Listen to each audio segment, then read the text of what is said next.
हे dear student, स्वागत करता हूं आप सबका एक बार फिर से बिहार बोर्ड के number 1 channel Bihar board study पे। जन दोस्तों, यानी आज के क्लास में हम लोग कवर करेंगे इंटरमीडिएट एग्जामिनेशन 2023 के एग्जाम के लिए, यानी ज्योग्राफी का जो हम लोग यानी टेस्ट को कवर करेंगे। इससे पहले हम लोग तीसरा टेस्ट तक यानी कवर कर लिए हैं। डियर स्टूडेंट, जैसे कि आप लोगों का एग्जाम जो है 1 फरवरी से होना है, तो ऑब्वियसली अभी सभी बच्चों का जो है सिलेबस यानी यानी कंप्लीट हो गया होगा और आप लोगों का अभी माइंड में एक ही अभी डाउट चल रहा है कि अब मेरा तैयारी जो है कैसा है या अभी हुआ है या नहीं हुआ है। तो डियर स्टूडेंट, उसी को देखते हुए जो हम लोग यानी इस टेस्ट को यानी कवर करेंगे और ये टेस्ट में अगर आप अच्छा स्कोर कर जाते हैं तो समझ जाइए कि आपकी तैयारी जो है बिल्कुल बहुत ही बढ़िया है। अगर आप अगर नहीं अगर इसमें से अगर 10 का भी अगर आंसर नहीं दे पा रहे हैं तो आपकी तैयारी अभी नहीं हो पाई है, इसलिए आपको ज्यादा से ज्यादा यानी प्रिपरेशन करने की जरूरत होगा। ठीक है, तो चलिए हम लोग शुरू करते हैं। उससे पहले आप लोग जितने सारे बच्चे नए हैं चैनल को सब्सक्राइब कर लेंगे और साथ में अपने दोस्तों को एक बार जम करके शेयर कर देंगे, क्योंकि आज के क्लास में आपको काफी मजा आने वाला है। बस आपको देखिए इसमें कंडीशन ये है, ये शर्त ये है कि एक क्वेश्चन में आपको 3 से 4 सेकंड का समय दिया जाएगा और 3 से 4 सेकंड के अंदर आपको आंसर देना है। ठीक है, और कमेंट करके जरूर बताइएगा ईमानदारी से कि आप जो है कितना यानी क्वेश्चन जो है सॉल्व कर पाए हैं, ईमानदारी से जरूर बताएंगे। तो चलिए गाइस, तो शुरू करते हैं। फर्स्ट क्वेश्चन आपके स्क्रीन पे, कौन राज्य चीन के सीमा पर स्थित है? बताइए कौन सा राज्य जो है चीन के सीमा पर स्थित है। पहला आपका असम है, दूसरा गुजरात है, तीसरा नागालैंड, चौथा आपका अरुणाचल प्रदेश। तो चीन के सीमा पर जो स्थित यानी कौन सा राज्य है? चलिए आगे देखेंगे। आप क्या है, कौन सा होगा, जल्दी बताइएगा, तेजी से बताएंगे आंसर। बहुत ही बढ़िया, क्या बात है। आपका समय समाप्त हो रहा है, यानी इसका आंसर आपका हो जाएगा यानी अरुणाचल प्रदेश। जो भी बच्चे बता रहे हैं अरुणाचल प्रदेश, बिल्कुल आप सब बच्चों का answer Arunachal Pradesh right answer हो जाएंगे। ठीक है, अरुणाचल प्रदेश बिल्कुल राइट आंसर हो जाएंगे। जो भी बच्चे अरुणाचल प्रदेश बता रहे हैं, ठीक है, आंसर बिल्कुल आपका परफेक्ट आंसर है। ठीक है, चलिए नेक्स्ट क्वेश्चन की ओर चलते हैं। क्वेश्चन नंबर आपके स्क्रीन पे दूसरा नंबर क्वेश्चन, हरित क्रांति का संबंध जो है किससे है? खाद्यान्न उत्पादन से है, दूध उत्पादन से है, दाल उत्पादन से है, इनमें से कोई नहीं। चलिए आपको मिला है 3 से 4 सेकंड का समय, तेजी से बताएंगे। ठीक है, चलिए तो बिल्कुल हरित क्रांति का संबंध आपको बिल्कुल आपका समय समाप्त होता है, आपको पता होगा, यानी खाद्यान्न उत्पादन से। इसका आंसर आपका यानी खाद्यान्न उत्पादन राइट आंसर हो जाएंगे। जो भी बच्चे आप लोग खाद्यान्न उत्पादन बताए हैं, बिल्कुल आप सब बच्चों का आंसर परफेक्ट है। चलिए तीसरा नंबर क्वेश्चन आपके स्क्रीन पे क्या आ गया है? तीसरा नंबर क्वेश्चन, निम्नलिखित में से यानी कौन सबसे छोटा बेसिन है? आपको सबसे छोटा बेसिन बताना है, क्या नर्मदा बेसिन या गोदावरी बेसिन, या आगे देखिएगा आपके स्क्रीन पे माही बेसिन या आपका यानी तापी बेसिन। तो जल्दी से बताइए इसका आंसर आप लोग का क्या हो जाएंगे। तेजी से आप लोग आंसर देने का प्रयास कीजिएगा। चलिए बहुत ही बढ़िया, क्या बात है, सब बच्चों का आंसर आप लोग का बिल्कुल परफेक्ट आ रहा है। माही बेसिन विल राइट आंसर हो जाएंगे। जो ही बच्चे आप लोग माही बेसिन बता रहे हैं, बिल्कुल आप सब बच्चों का आंसर बिल्कुल परफेक्ट है, माही बेसिन। ठीक है, चलिए क्वेश्चन आपके स्क्रीन पे 4 नंबर क्वेश्चन आपके स्क्रीन पे आ गया। भारत में पूर्ण जनगणना पहली बार यानी कब हुई थी? जैसे कि आप लोगों को पता होगा 1872 में प्रथम जनगणना हुआ था, लेकिन पूर्ण रूप से जनगणना जो है ये कब हुआ था, यानी जिसको 10 वर्षीय जनगणना कहेंगे हम लोग। ठीक है, तो ये कब हुआ था ये आपको बताना है। आपको मिला है 10 सेकंड का आपको समय दिया गया, तेजी से आंसर बताइएगा। चलिए तो बिल्कुल आप सब बच्चों का समय समाप्त होता है। आपको पता होगा, यानी पूर्व पुण्य जनगणना जो है 1881 में हुआ था। बिल्कुल इसका आंसर आपका ऑप्शन आपका ए राइट आंसर हो जाएंगे। ठीक है, तो जो भी बच्चे आप लोग ए बता रहे हैं, बिल्कुल आप सब बच्चों का आंसर बिल्कुल परफेक्ट होगा, ए राइट आंसर हो जाएंगे 1881। ठीक है, नेक्स्ट क्वेश्चन की ओर चलते हैं। क्वेश्चन नंबर 5 आपके स्क्रीन पे, विश्व में उच्चतम लिंग अनुपात वाला अनुपात दर्ज किया गया है, यानी कौन सा राज्य है विश्व में उच्चतम यानी लिंग अनुपात वाला राज्य जो है, मतलब देश जो है कौन सा है, आपको ये बतानी है। चलिए आपको मिला है 10 सेकंड का समय और 10 सेकंड के अंदर आपको आंसर देना है। चलिए तेजी से आंसर बताइएगा। बहुत ही बढ़िया, क्या बात है। चलिए तो देखिए, विश्व में उच्च लिंग अनुपात वाला दर्ज किया गया है जो कहाँ का, यानी लाटविया का। तो बिल्कुल इसका आंसर आपका ए राइट आंसर हो जाएंगे। लाटविया यानी ऑप्शन आपका ए बिल्कुल परफेक्ट आंसर हो जाएंगे। चलिए नेक्स्ट क्वेश्चन की ओर चलते हैं। क्वेश्चन नंबर 6 आपके स्क्रीन पे, सामान्य लिंग अनुपात निम्न है, एशिया में, यूरोप में, ऑस्ट्रेलिया में, या आगे देखिएगा ये आपका यानी न्यूजीलैंड में। तो ये जो है सामान्य लिंग अनुपात जो है, मतलब निम्न जो है, ये कहाँ पे है आपको ये बतानी है। ठीक है, जल्दी बताएंगे इसका आंसर आप लोग का क्या हो जाएंगे।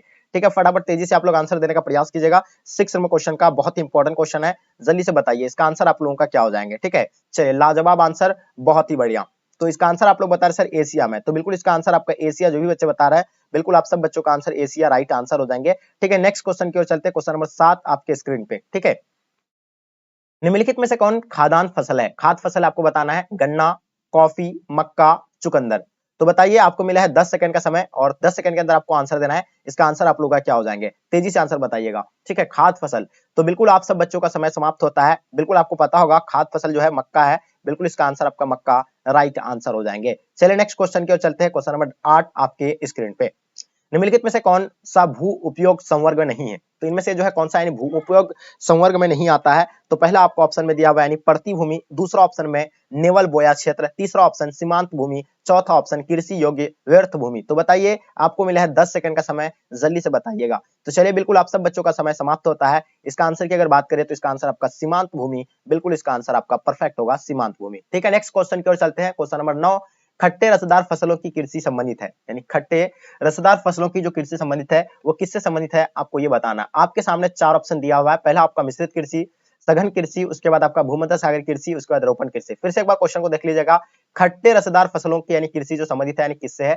तो बिल्कुल आप सब बच्चों का समय समाप्त होता है। इसका आंसर आपका भूमध्य सागरीय कृषि यानी ऑप्शन आप लोगों का सी बिल्कुल राइट आंसर हो जाएंगे। चलिए नेक्स्ट क्वेश्चन की ओर चलते हैं। क्वेश्चन नंबर 10 आपके स्क्रीन पे, निम्नलिखित में से यानी कौन सी रोपण फसल नहीं है, इनमें से कौन सा यानी रोपण फसल नहीं होगा, कॉफी, गेहूं, गन्ना, रबर। तो बताइए इनमें से कौन सा रोपण फसल नहीं है, आपको ये बतानी है, ठीक है।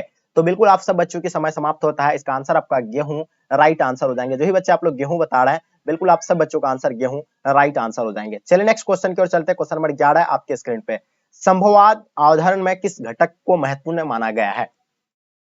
तो बताइए संभववाद जो अवधारण में किस घटक को महत्वपूर्ण माना गया है, आपको ये बताना है, ठीक है। आपके सामने 4 ऑप्शन दिया हुआ है। पहला आपका यानी प्राकृतिक घटक दिया हुआ है, दूसरा आपका मानवीय घटक दिया हुआ है। तो देखिए आपका यानी समय समाप्त हो रहा है, यानी संभववाद अवधारणा में किस घटक को महत्वपूर्ण माना गया है, बिल्कुल समय समाप्त होता है। इसका आंसर आपका दोनों हो जाएंगे, ए और बी दोनों, यानी राइट आंसर हो जाएंगे। ऑप्शन सी बिल्कुल परफेक्ट आंसर हो जाएंगे। क्वेश्चन नंबर 11 देखिएगा, 12 देखिएगा आपकी स्क्रीन पे, नव निस्वास से संबंधित यानी कौन है, ब्लास होगा, हम्बोल्ट, रेयरजेल या आपका यानी टेलर।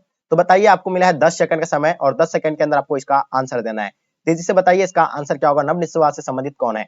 चलिए बिल्कुल आप सब बच्चों का समय समाप्त हो रहा है। नव निस्वास से संबंधित जो होगा यानी ग्रिफिथ टेलर, बिल्कुल इसका आंसर आपका राइट आंसर हो जाएंगे। ऑप्शन डी बिल्कुल परफेक्ट आंसर हो जाएंगे। नेक्स्ट क्वेश्चन को चलते हैं। क्वेश्चन नंबर 13, निम्नलिखित में से यानी कौन सा एक भूगोल सूचना के स्रोत नहीं है, इनमें से जो है कौन यानी भूगोल सूचना के स्रोत नहीं है, यात्रियों के विवरण, प्राचीन मानचित्र, चंद्रमा से चट्टानों पदार्थ के नमूने, प्राचीन महाकाव्य। चलिए तो बिल्कुल जल्दी बताएंगे, 3 से 4 सेकंड का आपको समय मिला है, जल्दी बताइएगा। चलिए बिल्कुल आप सब बच्चों का समय समाप्त होता है। प्राचीन महाकाव्य, जो भी बच्चे आंसर बताए हैं बिल्कुल आपका आंसर परफेक्ट होगा। एक बार फिर से क्वेश्चन को देख लीजिएगा, कौन सा यानी भौगोलिक सूचना का स्रोत नहीं है, तो प्राचीन महाकाव्य जो है भौगोलिक सूचना का स्रोत नहीं है, ठीक है। यात्रियों का विवरण के माध्यम से आप यानी भूगोल का यानी सूचना आप स्रोत कर सकते हैं, प्राचीन मानचित्र से भी और चंद्रमा से चट्टानों पदार्थ के नमूने से भी, लेकिन प्राचीन महाकाव्य से नहीं, एक ग्रंथ है, ठीक है। क्वेश्चन नंबर 12 देखिएगा, सहकारी यानी सहकारी कृषि अधिक सफल रही है कहां पे, रूस में, डेनमार्क में, नीदरलैंड में।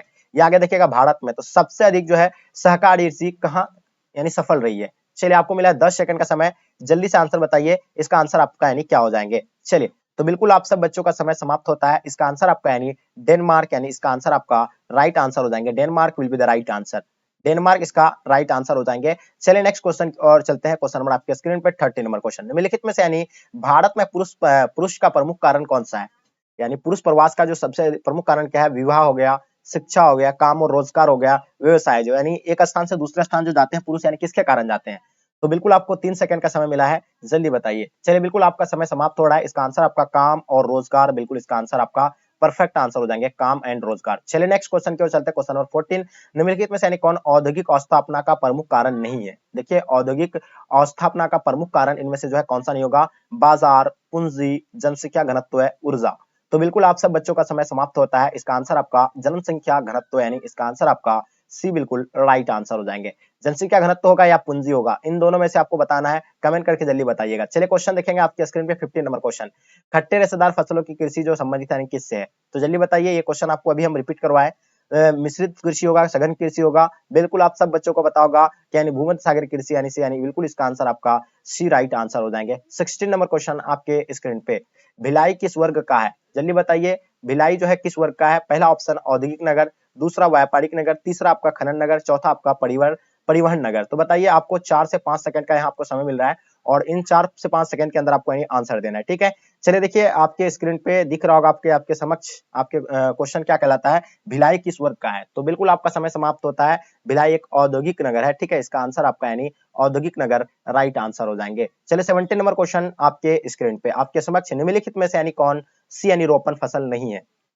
इनमें से जो है कौन सी रोपण फसल नहीं है, कॉफी, गेहूं, गन्ना या रबर। तो बिल्कुल आपको 10 सेकंड का समय दिया गया है, जल्दी बताइए, 10 सेकंड के अंदर आपको आंसर देना है। यानी रोपण फसल नहीं है की बात कर रहे हैं, तो बिल्कुल आपका समय समाप्त होता है। रबर जो है रोपण फसल नहीं है, इसका आंसर आप लोग का क्या हो जाएगा, रबर बिल्कुल राइट आंसर हो जाएंगे, ठीक है। चलिए नेक्स्ट क्वेश्चन की ओर चलते हैं। क्वेश्चन नंबर 18 आपके स्क्रीन पे, आपके समक्ष निम्नलिखित दक्षिण अमेरिकी देशों में यानी कौन ओपेक का सदस्य नहीं है। देखिए ओपेक का सदस्य चिली, ब्राजील, पेरू या वेनेजुएला। देखिए आपको बताना है ओपेक का स्थापना कहां हुआ था, कब हुआ था, और इसका मुख्यालय कहाँ है ये आप लोग कमेंट करके बताइएगा। और इसमें जो कौन यानी ओपेक का सदस्य है, ठीक है, आपको बताना है। चलिए आपका समय समाप्त होता है। इसका आंसर आपका कौन सा क्या हो जाएगा? वेनेजुएला, यानी इसका आंसर आपका बिल्कुल डी राइट आंसर हो जाएंगे। चलिए नेक्स्ट क्वेश्चन की ओर चलते हैं। क्वेश्चन नंबर 19, ध्वनि प्रदूषण के प्रमुख स्रोत कौन सा है? चलिए आपको बताना है। पहला ऑप्शन उद्योग से, मोटर वाहन से, या आपका लाउड स्पीकर से, या उपयुक्त में से सभी। आपको 10 सेकंड का समय मिला है। ध्वनि प्रदूषण का प्रमुख स्रोत जो है आपका समय समाप्त होता है। इसका आंसर आपका उपयुक्त में से सभी, यानी इनमें से सभी आपका लाउड स्पीकर, यानी बिल्कुल राइट आंसर हो जाएंगे। लाउड स्पीकर से भी होता है, मोटर वाहन से भी होता है, उद्योग से भी होता है। तो इसका आंसर आपका उपयुक्त में से सभी राइट आंसर हो जाएंगे। 20 नंबर क्वेश्चन आपके स्क्रीन पे, कोलकाता पतन जो है स्थित कहाँ पे है? जल्दी बताइए, कोलकाता पतन कहाँ पे स्थित है? कर्नाटक में, उड़ीसा में, केरल में, पश्चिम बंगाल में। आपको मिला है 3 सेकंड का समय, आपको बताना है कोलकाता पतन कहाँ पे स्थित है। चलिए बिल्कुल आप सब बच्चों का समय समाप्त होता है। आपका आंसर क्या हो जाएगा? जल्दी बताएंगे, कोलकाता पतन कहाँ पे स्थित है? वेरी गुड, बहुत बढ़िया। तो बिल्कुल इसका आंसर आप लोगों का, जो भी बच्चे आप लोग यानी पश्चिम बंगाल बता रहे हैं, बिल्कुल आपका आंसर परफेक्ट आंसर हो जाएंगे। ठीक है, तो डियर स्टूडेंट आप लोग बताइए कितना यानी जो है इन 20 क्वेश्चन में से जो है आप लोग कितने का यानी आंसर दे पाए हैं, ये आप लोग कमेंट करके जरूर बताइएगा। इससे आपको काफी अनुभव हो जाएगा कि आपकी यानी तैयारी जो है कैसा है, और आपको तैयारी करने की जरूरत है या मतलब हो गया है। तो आप लोग कमेंट करके जरूर बताइएगा। मिनिमम अगर जो बच्चे अगर 10 से अगर ऊपर लेकर के आ गए हैं, तो आप समझ जाइए कि आपकी तैयारी बहुत ही बढ़िया है। मतलब बहुत ही बढ़िया क्या कहेंगे उसको, यानी गुड माना जाएगा। ठीक है, अगर 15 लेके आ जाता है बेटर, और 18 या 19 तक अगर आप लेके आ जाते हैं तो बेस्ट। अगर 20 ला जाते हैं तो यार क्या दिक्कत, इसमें तो और मजे की बात है। ठीक है, तो चलेगा यहीं तक आज के क्लास को एंड करते हैं। तब तक के लिए जय हिंद, जय भारत।